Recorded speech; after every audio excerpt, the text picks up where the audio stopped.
ang mga pinakamainit na balita ngayong tanghali.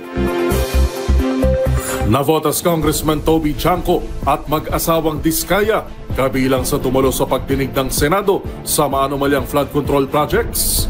Mag-asawang Diskaya, pinangalanan na ang mga government at DPWH official na nakatanggap umano ng porsyento sa flood control projects.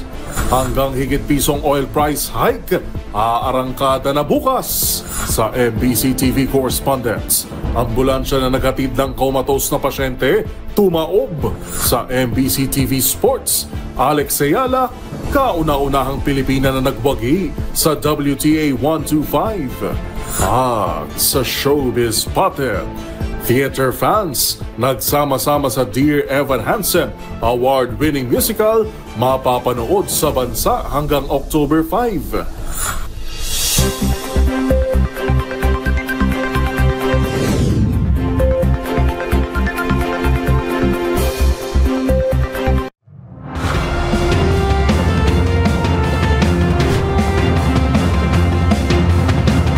Bawat balita, makabuluhan. Bawat kwento, makapangyarihan. Boses ng Pilipino para sa Pilipino. Live mula sa MBC TV Studio. MBC TV Network News.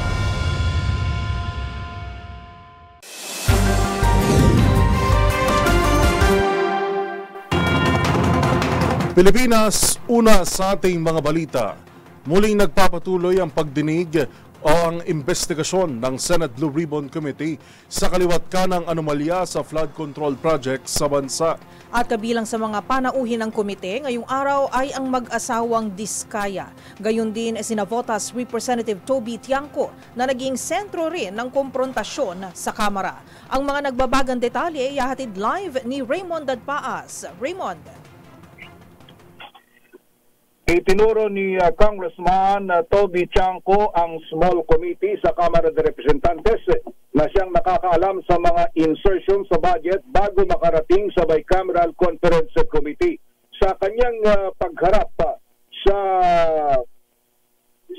pagharap dito sa Senate Blue Ribbon Committee hearing, sinabi ni Chanco na ang small committee ang magdedesisyon kung ano ang madadagdagan at babawasan sa national budget. Para sa 2025 national budget, ang mga miyembro ng small committee ay sina ako, Bicol Party List Representative Elizalde Co bilang Chairman ng House Committee on Appropriations, Marikina Congresswoman Estela Kimbo bilang Senior Vice Chair, dating Majority Leader Manix Felipe at Minority Leader Marcelino Libanan. Sinabi ni Chanco na umabot sa 13 bilyong piso ang naging insertion si Congressman Ko na nakita sa Abra, Mindoro, Bicol Region at iba-iba pang mga lalawigan. Ngunit nawalan naman ng budget ang mga flagship projects ni Pangulong Bongbong Marcos. Nangihinayang naman si Mindoro Oriental, Governor Homer Lito Dolor sa laki ng flood control project na napunta sa kanilang lalawigan ay hindi na solusyonan ang baha sa kanilang probinsya. Overpriced na, substandard pa ang mga flood control project sa Oriental Mindoro. Itinuro ang St. Timothy Construction na kanilang tinawag na manananggal na kontratista dahil ang ibang proyekto ay nawawala habang ang iba naman ay binabalikan lamang para ituloy ng naging kontrobersyal na mga flood control project. Ngunit ang pinakamatinding bombshell ngayon dito sa hearing ng Senate Blue Ribbon Committee ay ng pangalanan ng mag-asawang Sara at Curly Diskaya, ang mga congressmen at opisyal ng DPWH na tumatanggap umano ng pinakamababa sa 10 hanggang 30, pinakamataas na 30% sa bawat proyekto. Banggitin natin yung mga congressmen o panguna sa listahan ay si dating Undersecretary for the Office of the Presidential Assistant for the Visayas na si Terence Calatrava, Congressman Roman Romulo Pasig, Congressman Jojo Ang ng Uswag Ilonggo Party List, Congressman Patrick Michael Vargas Quezon City, Congressman Arjo Atayde ng Quezon City, Congressman Nicanor Briones ng Aga Party List, Congressman Marcelino Chodoro ng Marikina, at ganoon din si Congressman Rida Robes ng San Jose del Monte, Bulacan, Congressman Eliandro Jesus Madrono ng Romblon, Congressman Benji Agaraw Jr., Congressman Bem Noel ng Anwaray Party List, Congressman Leody Tariela Congressman Raynante Aragoncia of Quezon, Marvin Rillo ng Quezon City, Teodoro Haresco Jr. ng Aklan, Antonieta Iudela ng Zamboanga Sibugay, Dean Asistio ng Caloocan at Marivic Copilar ng Quezon City. Yung mga opisyal naman ng DPWH ay sina Regional Director Eduarte Virgilio ng DPWH Region 5, District Engineer Ramon Ariola o Director Ramon Ariola III ng Unified Project Management Office, District Engineer Henry Alcantara ng Bulacan, Undersecretary Roberto Bernardo, District Engineer Aristotle Ramos ng Pasig, District Engineer Manny Bulusan ng Manila North, District Engineer Edgardo Pingol ng Bulacan, District Engineer Michael Rosario ng DPWH Quezon City. Ilan sa mga pagkakabanggit dito ay paulit-ulit na nababanggit ang pangalan ni Congressman Saldico na siya umanong nangasiwa sa insertion sa nasabing mga proyekto. Kumarap naman si Regional Director Virgilio at Engineer Alcantara at itinatanggi na sila ay tumanggap ng pera, pero ang sabi ni Curly Discaya, itong si Regional Director Eduardo Virgilio ng Bicol Region, ay nagsauli ng pera.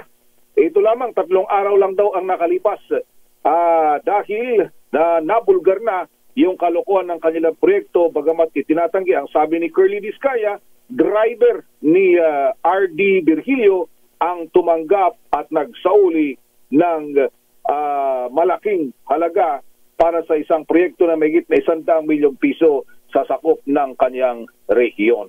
Nagpapatuloy ang pagtatanong ng mga senador dito sa mag-asawang Curly at Sara Discaya. Hindi pa natatanong yung ibang mga kontratista na naririto ngayon sa Senate Blue Ribbon Committee hearing.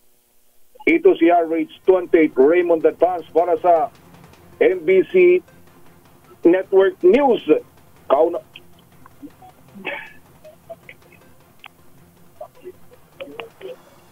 Maraming salamat, Raymond Dadpaas.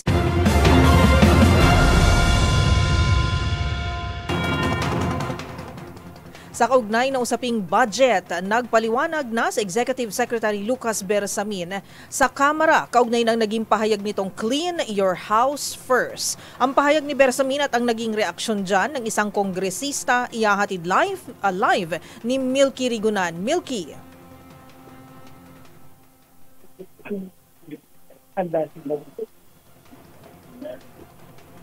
Karen, wala umanong intensyon si Executive Secretary Lucas Bersamin na magkalamat ang relasyon nila sa Kamara. Ito ang nilinaw ni Bersamin sa pagharap sa budget deliberation ng House Committee on Appropriations para sa 2026 budget ng Office of the President na nagkakalaga ng 27.28 billion pesos. Humingi ng paglilinaw si House Minority Leader Marcelino Libanan kay Bersamin sa sinabi nitong Clean Your House First. O bago magturo sa gabinete, linisin daw muna ang kanilang bakuran. Paliwanag ni Bersamin, gusto lamang daw nilang ipaalala ang separation of powers ng dalawang sangay ng pamahalaan. Sabi ni Bersamin, paraan din niya ito ng gabinete para hingin ang paikipagtulungan ng Kamara sa paglaban sa katiwalian. Narito sa Executive Secretary Lucas Bersamin. We came up with that statement. It was a consensus of the cabinet, and it was more to emphasize our constitutional position and separation, and to elicit cooperation and support from the House of Representatives more than any other. We do not intend that to rile up the tension between our departments, as we have emphasized in the opening statement. We come here seeking your support for our institutional budget. So I think that is all that I can say at this time. There is nothing intended that is malicious or to malign the House of Representatives. Samantala, sa text message, pinabulaan na naman ngayon ni Representative Roman Romulo ng Pasig ang alegasyon ng mga Diskaya sa ongoing Blue Ribbon Committee hearing ng Senado na isa siya sa 17 congressmen na umunoy kumukuha ng mga kickbacks. Humihingi pa kami ng ilan pang paniwanag at reaksyon ng iba pang mga congressmen na dinadawit din ng mga diskaya. Para sa MBC TV Network News, ako si Mil Gregonan, una sa Pilipinas, una sa Pilipino. Maraming salamat, Milky Rigunan.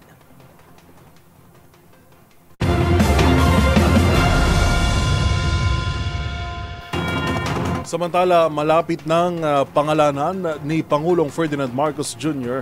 ang mga personalidad na bubuo sa investigasyon na tututok sa investigasyon sa maanumalyang flood control projects sa bagong episode ng BBM Podcast. Sinabi ni PBBM na ayaw niyang pangunahan ang opisyal na announcement lalo't sa ngayon ay pinaplansya pa ito. Pagtitiyak ng Pangulo ang naturang Independent Commission ay completely separate sa gobyerno. Bagaman wala pang binanggit na mga individual, ito ay bubuhuin ng dating justice, isang investigador at forensic accountant. What I can tell you is that unang-una, nagbubuo nga tayo ng tinatawag naming Independent Commission. Wala pang formal name, pero yun ang binubuo namin. Independent Commission para imbestigahan. Ito nga ang mga lumalabas na anomalya sa mga flood control project. Yung mga personalities, ayoko namang maunahan ang actual na announcement dahil hindi pa solid talaga. Pero malapit na. Pero paano sila maiba po sa mga existing agency like COA, Ombudsman? They're completely separate from government.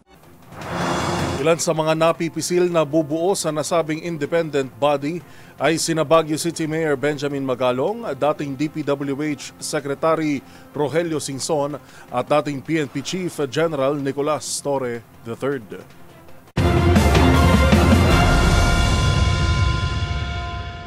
Ihanda ng mga bulsa, aarangkada na bukas ang malakihang taas presyo sa mga produktong petrolyo.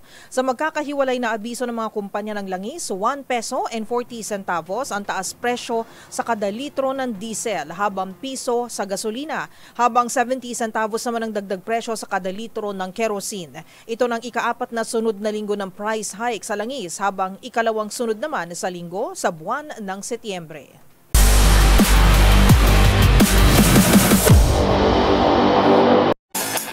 Sa mundo ng tennis, patuloy sa pag-ukit ng kasaysayan si Filipina tennis star Alex Ayala matapos masungkit ang kanyang kauna-unahang WTA 125 title sa Guadalajara Open sa Mexico. Ito ang unang beses na isang Pilipino nagwagi sa naturang torneo. Magbabalita si Matchpoint Millie Borja.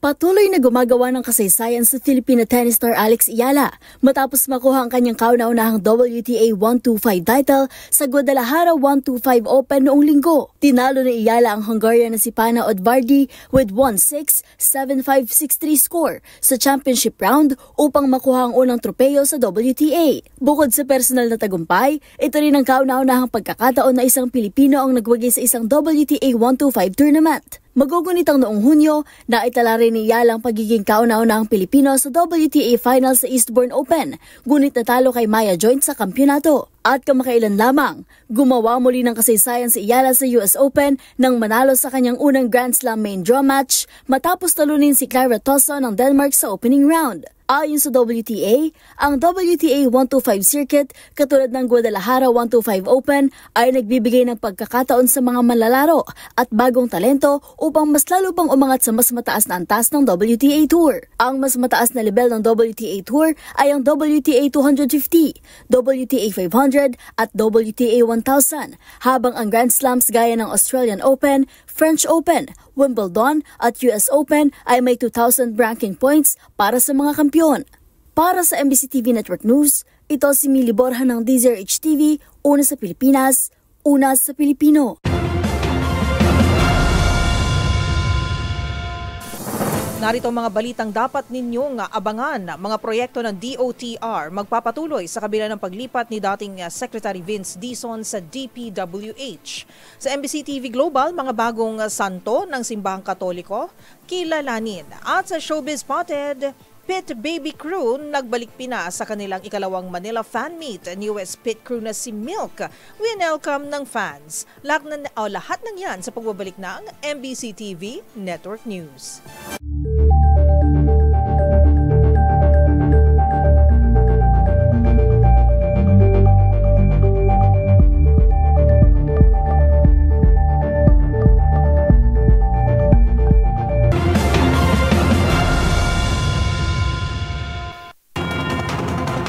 Sinimulan na ni Pangulong Ferdinand Marcos Jr. ang kanyang mga aktibidad ngayong araw sa pag-aalay ng bulaklak sa Independence Monument at sa monumento ni King Father Norodom Sihanouk sa Phnom Penh sa Cambodia.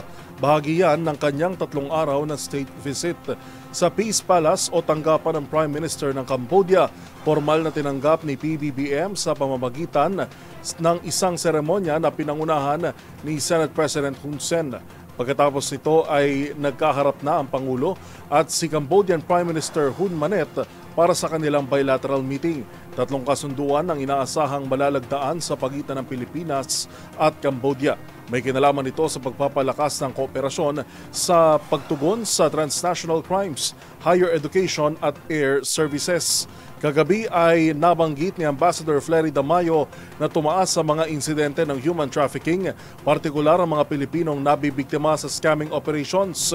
Inaasahang hihingin din ni PBBM ang suporta ng punong ministro sa nakatakdang ASEAN Summit Chairmanship ng Pilipinas sa 2026. Pagkatapos ng bilateral meeting ay haharap naman ng Pangulo at si PM Hun Manet sa media sa isang joint press conference. Ngayong hapon ay nakatakdang makipagpulong si PBBM sa mga negosyante sa Cambodia kasama ang Filipino Business Delegation.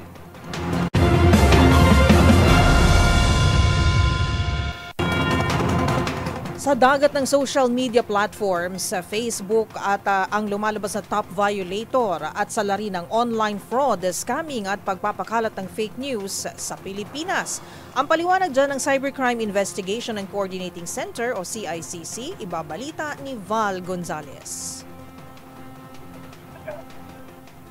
Miss Karen, nangungurang Facebook sa listahan ng mga social media platform na mayroong pinakamaraming paso sa lahat ng mga usapin ng online harm sa bansa. Ito ang inamin ngayon ng Cybercrime Investigation Coordinating Center at Department of Information and Communications Technology. Kasunod ng mataas pa rin kaso ng iba't ibang mga online fraud at iba pang mga kaso ng scamming kabilang ng pagpapalaganap ng fake news. Sa isang pulong balitaan na pinatawag ng DICT, CICC at DTI. Sinabi ni Secretary Henry Aguda ng DICT na walang linggo na hindi sila nakikipag-ugnayan sa Meta, ang multi-billion-dollar company na nangangasiwa sa Facebook. Aminadong opisyal na na-hostage sila ng mga dampuhalang mga social networking sites, maging ng mga online selling platform. Ito ay dahil pahirapan nilang habulin ng mga company giants dahil wala naman silang opisina dito sa Pilipinas. So it's in Facebook, si Meta. So ang ano namin, walang linggo na hindi kami nakapag-coordinate kay Facebook. And I think you've heard me over and over again. We wrote already their CEO, Mr. Zuckerberg, and their policy team ilang beses nang pumunta dito. Sa kanila po, 80% ng social media users natin is on Facebook. So naturally, since they're the largest, lion's share of the issues sa kanila.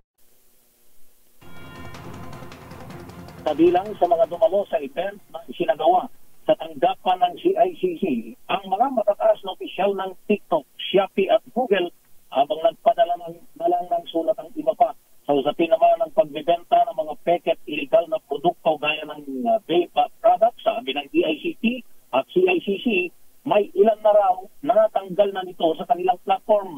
Samantala, inihayag ni Secretary Aguda na abot na sa 53,000 na mga isabong online sites ang kanilang natanggal o kanilang na-take down.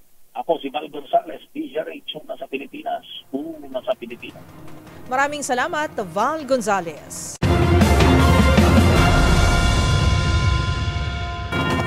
Maaray naman ngayon ang mga Marikenyo sa pagsirit ng presyo ng isda sa mga merkado sa lungsod. Ang ilan kasi rito kasing mahal na raw ng karneng baboy. Ang mga detalye sa report ni Edniel Parosa. Literal ng kasing presyo ng karneng baboy ang ilang isda sa Metro Manila.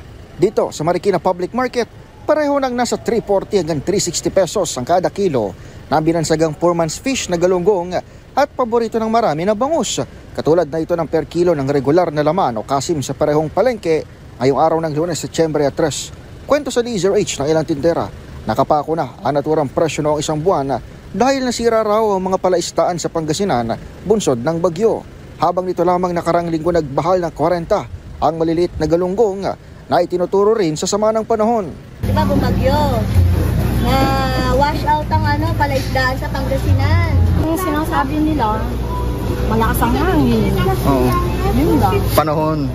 Sa panahon. Batay sa pinakahuling datos ng Philippine Statistics Authority, isang isda sa mga sumipang presyo dahilan ng bahagyang pagsirit ng inflation sa 1.5% itong Agosto mula sa 0.9% noong Hulyo. Pareho ang dahilan ng Department of Agriculture sa mga sinasabi ng mga tindera sa Marikina. Sunod-sunod the weather disturbances na nakaapekto rin naman sa pangingisda sa kanayunan. Para sa MBC TV Network News, ito si Edniel Parrosa na DZRH. Una sa Pilipinas, una sa Pilipino.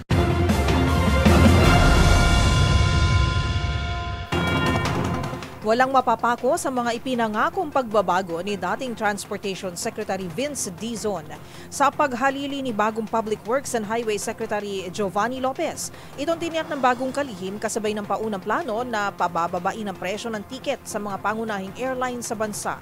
Tinutukan yan ni Kyle Bulyas. Kumpiyansa ang bagong acting secretary ng Department of Transportation na doable at hindi puro pangako lamang ang mga malalaking proyekto ng ahensya. Ayon kay Atty. Giovanni Lopez, bilin sa kanya ni Pangulong Bongbong Marcos na ipagpatuloy ang mga programang nasimula ni dating DOTR Secretary Vince Dizon na ngayon kalihim na ng Department of Public Works and Highways. Para kay Lopez, kailangan lamang bawasan at alisin ang bureaucracy at red tape upang matiyak na matatapos ang mga major project ng ahensya. Kabilang na dyan ang Malolos Valenzuela leg ng North-South Commuter Railway at ang MRT-7 na target buksan sa 2027 na isaan niyang banner year ng DOTR. Samantala, patuloy naman na pakikipag-ugnayan ng ahensya sa mga airline kaugnay ng pagpapababa ng presyo ng tiket. Sabi ni Lopez, kailangan ng masusing pag-aaral para maisakatuparan ang mas mababang airfare nang hindi nalulugi ang mga airline. Sa ngayon, kaisa na rito ang Philippine Airlines kung saan ibinaba na sa 11,000 pesos ang maximum cap ng one-way ticket patungong Siargao mula sa dati nitong presyo na 17,500 pesos. Kabilang sa nakikitang paraan ni Lopez para lalo pa itong mapababa ay ang pagpapaayos ng paliparan sa Siargao. Sa Siargao po kasi ang runway dyan maiksi. So ang bumababa lang dyan na aeroplano, maliliit lang. Kung maliliit ang aeroplano, yung tinatawag natin propeller, ang kasya lang dyan na pasahero on the average is 70. I-compare mo sa jet na ang average ng pasahero is so 170. Pero may mga fixed cost po, whether maliit na aeroplano at malaki aeroplano. Malaki gastos. Malaki ang gastos. Ngayon, sa panig naman ng gobyerno, sa DOTR, kailangan namin pahabain yung runway. Upang sa ganun, pagdating ng araw, makalanda yung malalaking malalaki at bababa na. Nakikipag-ugnayan na ani ang DOTR sa Department of Environment and Natural Resources para sa planong pagpapahaba ng runway sa airport ng Siargao. Para sa MBC TV Network News, ito si Kyle Bulyas ng DZRH. Una sa Pilipinas, una sa Pilipino.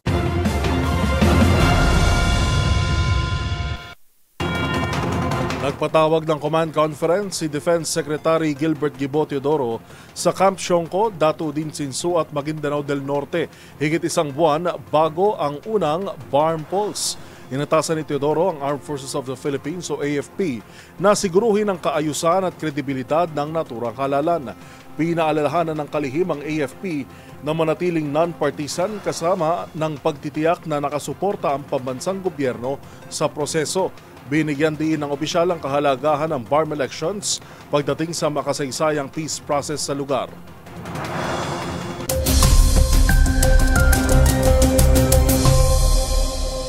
Pilipinas easterly, so ang mainit na hangin mula sa dagat Pasipiko ang dominanteng umiiral ngayon sa ating bansa.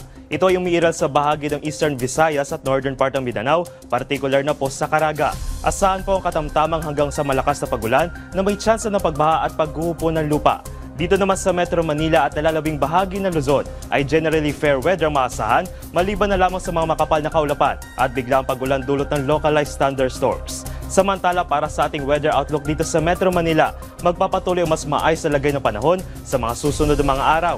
Pero magbaon pa rin po ng payong dahil may tsansa pa rin po ng ilang mga pag-ulan. Manatiling umantabay sa weather update ng Pag-asa at dito sa DZRH. Para sa MBC TV Network News, ako si Dustin Bahag ng DZRH TV. Una sa Pilipinas, una sa Pilipino.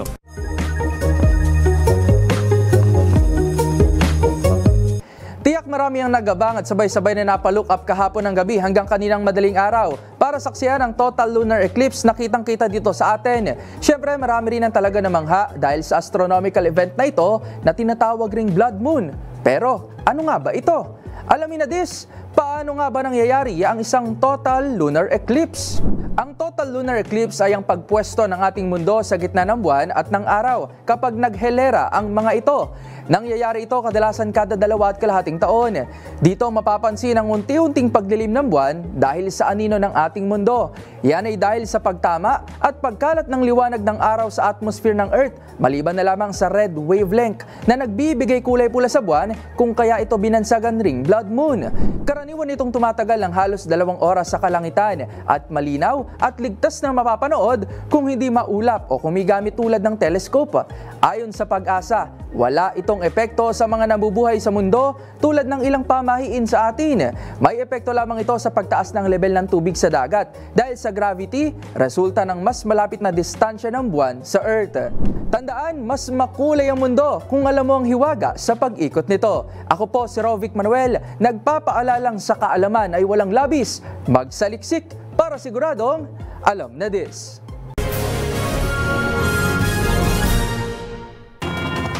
Dalawang bagong santo ang idineklara ng simbahang Katolika kahapon na siyang hinintay ng marami matapos ang biglaang pagyaon ng dating Santo Papa. Habang opisyal nang kikilalanin bilang US Department of War ang dating Department of Defense matapos maglabas ng executive order si US President Donald Trump nitong weekend. Ang mga balita mula sa ibayong dagat tinutukan sa Global Headlines Report ni James Galange. Balita mula sa Vatican, opisyal nang idineklara bilang mga bagong santo ng simbahang Katolika sina Carlo Acutis at Pierhoyo Frassati matapos ang ginanap na canonization kahapon. Ito'y pinangunahan ni Pope Leo XIV kung saan nagtipon-tipon sa St. Peter's Square ang libo-libong mga deboto para saksiyan ang makasaysayang pangyayaring ito ng simbahan. Si Acutis nang may tuturing na kauna-unang millennial saint na namatay lamang noong 2006 sa edad na 15 anyos at kinilala naman bilang God's influencer mula sa mga pagsisikap nitong ipalaganap ang turo ng simbahan gamit ang internet at social media. Magugulat ang ilang buwan din na udlot ang pagdedeklara sa dalawa matapos yumao ang dating Santo Papa na si Pope Francis. Samantala, balita naman mula sa Amerika. Opisyal nang pinalitan ng pangalan ng Department of Defense ng Estados Unidos bilang Department of War. Gayun din pinalitan na rin ang titulo ni Defense Secretary Pete Hegseth bilang Secretary of War na madadadang iniutos ni US President Donald Trump. Ayon kay Trump, ito'y para muling i-rebrand ang kanilang sandatahang lakas upang mas mapalakas ang kanilang kahandaan at kakayahang pandepensa. Ngunit giit naman ni Hegseth, bibigyang focus din ito ang opensibang may pinakamataas na bisa sa labanan at hindi lamang bumaluktot sa malamig na legalidad. At yan naman nakalap nating balita mula sa iba't ibang panig ng mundo. Para sa MBC TV Network News, ito si James Galange ng DZRH TV, una sa Pilipinas, una sa Pilipino.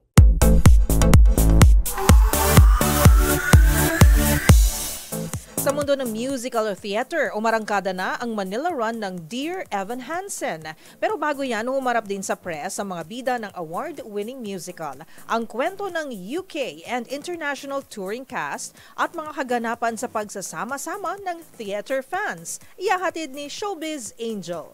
Waving through a window.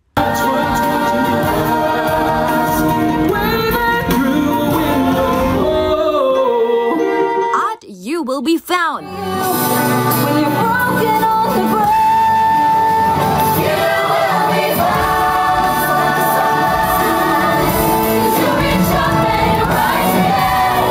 If you only look around, you will be found. Yan ang ilan sa iconic hits ng award-winning musical na Dear Evan Hansen na mapapanood sa The Theater at Soler sa Parañaque hanggang October 5. Ang kwento ay tungkol kay Evan na pinagbibidahan ng West End actor na si Ellis Kirk, isang high school student na mayroong social anxiety. Nang humarap nga sa press, masaya niya ang international touring cast sa suporta ng Pinoy audience. We did get people laughing. Everyone was really on it and loved it, and you could really tell from an audience, and that was so refreshing for me because I was just like, yes, this is amazing. They do understand us, so that's always good. No, it was absolutely incredible. I mean, what I think supportive was the word that I could come with. You just felt the entire show, because I think as Evan, you're on stage the entire time, and to have an audience like that feel like they're on your side and they are so supportive of everything you are doing was absolutely beautiful. Bagamat halos lahat ay first time sa bansa, si Helen Anchor na gumaganap bilang Cynthia Murphy ay minsan na raw nakapagbakasyon dito. I've been lucky. I was here in 2018 with Mamma Mia, so I have seen a little bit more. Thank you. It's so good to be back. And I'm excited to share all the places that I did explore before with this cast. So I'm looking forward to going to Tagaytay. Habang si Olivia Faith Camao naman gustuhan daw ang ipinagmamalaki ng mga Pinoy na adobo. And I've been eating chicken and pork adobo like every day. It's my new favorite meal. I'm having the best time. Ang Dear Evan Hansen ay unang napanood sa Broadway noong 2016 hanggang sa nag-crossover sa big screen at nagkaroon ng film adaptation taong 2021. Sa huli, ang mensaheng nais nilang mapulot ng mga manonood ay... Does spoilers matter, or there's a very lovely last scene which sets up for hope at the end. So yeah, again, hope is a everlasting message we want to convey. Para sa tickets at iba pang detalye, bisitahin lang official page ng Ticket World at GMG Productions. Para sa MBC TV Network News, ito po ang Showbiz Angel ng DZRH TV. Una sa Pilipinas, una sa Pilipino.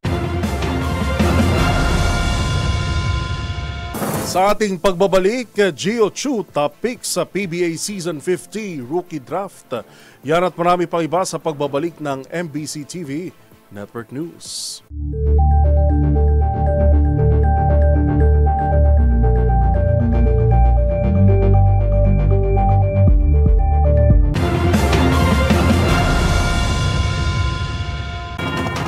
Sa pagpapatuloy ng ating balitaan, tumaob sa gilid ng kalsada ang isang ambulansya na maghahatid sana ng isang comatose patient sa Tagum City, Davao del Norte.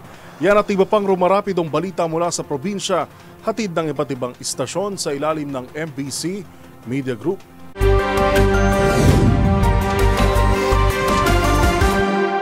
Balita mula sa Davao City. Tumaob ang isang ambulansya habang naghahatid ng comatose na pasyente pasado 1:50 ng hapon nitong linggo, September 7 sa kilometro 64 Barangay Pandapanda. Ayon sa Municipal Disaster Risk Reduction and Management Office o MDRRMO, MAWAB, galing pa sa Tandag City, Surigao del Sur ang ambulansya at patungo sana sa Davao Regional Medical Center o DRMC sa Tagum City upang maghatid ng pasyente. Sa investigasyon, lumalabas na nawalan ng kontrol sa Manibela ang driver ng ambulansya pagdating sa naturang lugar dahilan upang sumarasay at tumaob ito sa gilid ng kalsada. Sugatan ng driver, mga kasamahan nito, pati na rin ang pasyente na kailang ihatid. Agad na nilapatan ng paunang lunas ng MDRRMO MAWAB Quick Response Team ang mga biktima bago dinala sa DRMC Tagum. Para sa MBC TV Network News, ito si June Suter, una sa Pilipinas, una sa Pilipino.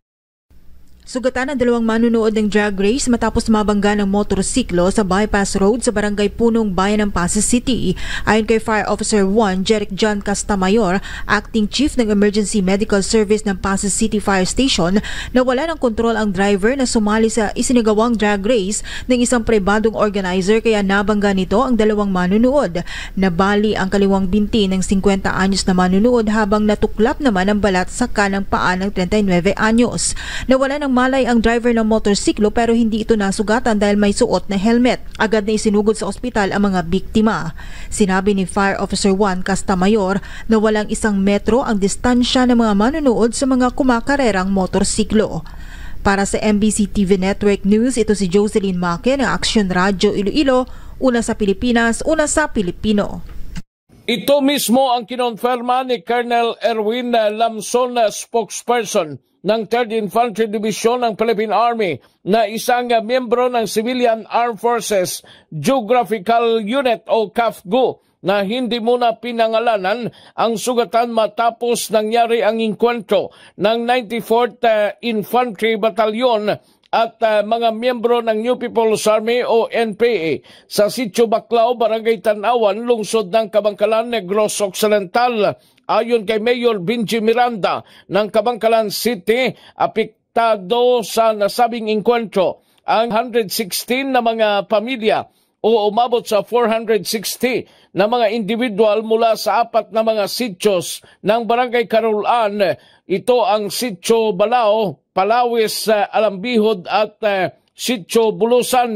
Sa ngayon, pansamantala ang mga binigyan na ng pagkain at kailangan ang mga evacuees sa mga evacuation centers ng nasabing lungsod. Para sa MBC TV Network News, ito si RH46 Rex Cantong para sa DZRH, una sa Pilipinas, una sa Pilipino.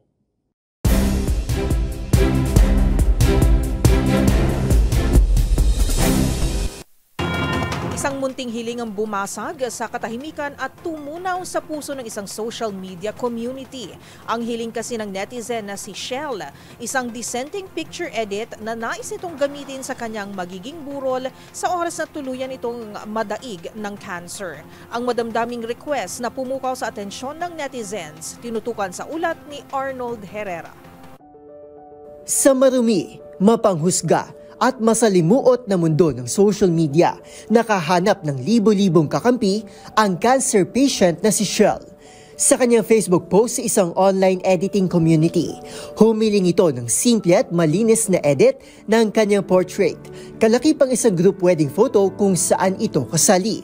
Pero ang hiling na ito, hindi para sa kanya, kundi para sa kanyang pamilya dahil nakatakdaan niya itong gamitin para sa kanya ring burol. Sakaling tuluyan na itong madaig ng cancer. Mabilis namang nagkapit-bisig ang netizens upang tuparin ang munting hiling ni Shell. Iba't iba man ang edit, bawat isa ay may kalakip na panalangin. Ang hindi niya ito magamit dahil agad itong gagaling. Ayon kay Shell, ayaw na nitong mahirapan pa ang kanyang mga kaanak sa paghahanap ng picture sa oras na dumating ang kanilang kinatatakot.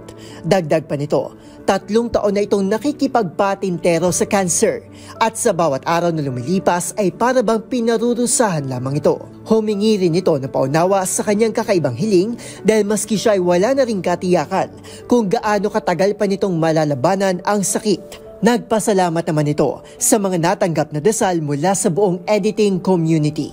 Para sa DZRH TV, ito si Arnold Herrera. Una sa Pilipinas, una sa Pilipino.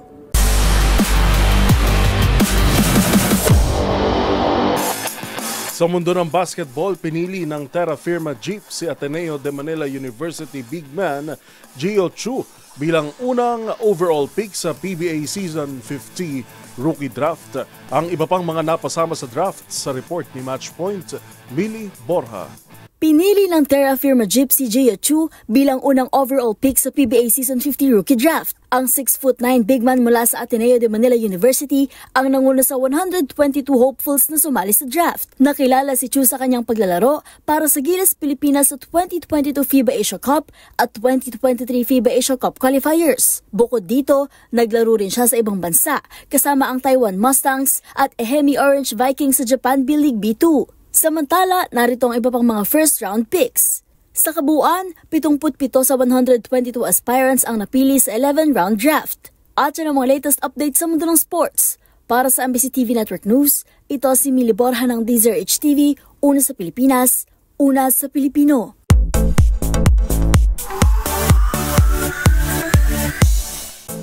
Leveled up kilig at excitement ang hatid ng 13 boys ng Pit Babe sa kanilang pagbabalik Pinas nitong Sabado, kasunod ng matagumpay na Season 2 ng Omegaverse Series. And this time, nakilala na rin ng Philo Racers ang newest pit crew members na si Milk. Ang Season 2 ng kanilang Manila fan meet, tinutukan ni Arnold Herrera. The crew races back to Manila. Nagbalik Pinas para maghatid ng leveled up kilig at excitement ang 13 boys ng Tybiel series na Pit Babe para sa kanilang much-awaited Manila fan meet Season 2. Second time's the charm para sa Pit Babe crew na maagang nagpasiklab sa harap ng kanilang fellow at international racers sa stage ng UP Theater. But this time around, nag-level up din ang cast sa latest edition ng karakter ni Milk na si Willie na agad ding nabinyagan ng common Filipino words. Pagbabahagi ni Pavel na siyang gumanap bilang ang titular character na si Babe, mas lumalim ang koneksyon ng buong cast matapos ang matagumpay na pag-arangkada ng Pit Babe Season 2. Samantala, agaw eksena rin si Pon na hindi nagpakabog sa Soda Pop Dance Challenge mula sa 2025 animated fantasy film at global hit na K-pop Demon Hunters.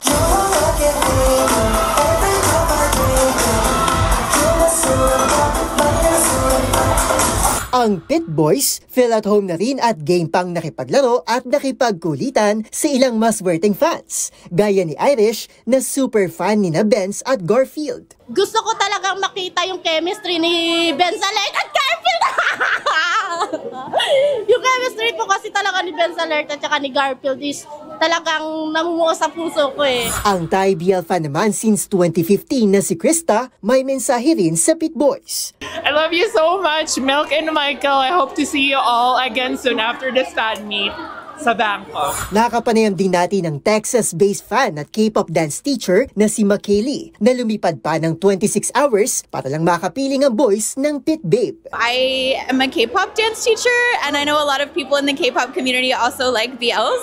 So they kind of introduced them to me and I started watching them from there. But Pit Babe was one of my first BLs and I watched the first season and loved the second season too. Ang magkaibigan namang sina Trisha at Paula, kanya-kanyang palitan din ng Thai BL recommendations at may opinion din kung dapat nga bang magkaroon ng third season ang Pit Babe. Feeling ko, meron. Kailangan. Kailangan. Kasi, parang yung flow ng story niya, parang per part siya eh. So talagang may kulang pa dun sa 1 and then sa 2. Umarangkada mula May 2 hanggang July 25 ang second installment ng Pit Babe. Tampok ang pagpapatuloy ng masalimuot na kwento ng racers na sina Babe at Charlie at ang pagbabalik ng Season 1 antagonist na si Tony. We love you! Please come back! Para sa MBC TV Network News, ito si Arnold Herrera. Una sa Pilipinas, una sa Pilipino.